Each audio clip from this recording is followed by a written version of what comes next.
আমাকে দেখে বুঝতে পারছেন আমরা কুটে যাবো, আমরা জমা হলে গোসল করবে আর মধ্যে মামুন করছে গোসল করবে না, গাও ধোয়ার জমা আমরা যাচ্ছি দেখে আরেকজন আমাকে করছে আমাকে নিয়ে এসো, তোরা যাচ্ছ একলা একলা আমাকে নিয়ে। তারপরে অকলাম যে চ তাহলে তুইও চ, চারজন মিলে যা গোসল করে আসি আমরা। তার মধ্যে হাঁটতে হাঁটতে আমরা মিশিংয়ে চলে আসলাম।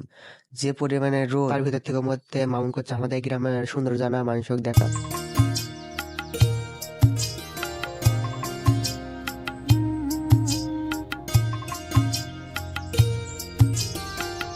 হেঁটে আসতে আসতে আমরা ক্লান্ত হয়ে গেছি। এই রোজার মাসে অনেক দূর থেকে হেঁটে আসলাম, তার কারণে আমাদের ঈদগাহ মাঠে আমরা বসে আসছিলাম কিছুক্ষণ। এটাই আমাদের ঈদগাহ মাঠ।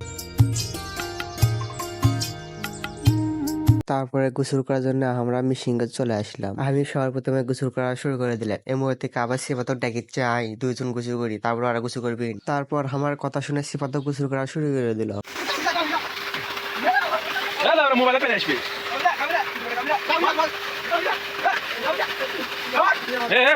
আমরা গোসল করে আমাদের বাড়ির দিকে চলে যাচ্ছি। আবার এটা না মামুনা না পাট নিচ্ছে।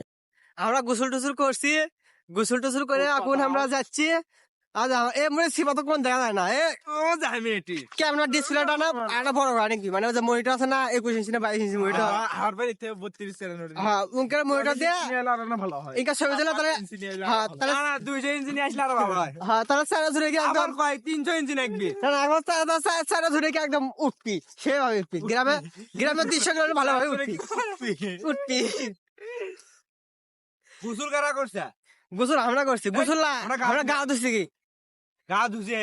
হ্যাঁ আর বাতাস দেখিচ্ছেন তো বুঝতে পারছেন, খালি পাতা চুল টুল একবারে সেই মানে হিরো গিরা লাগিয়েছে আমার সবাইকে দেখে।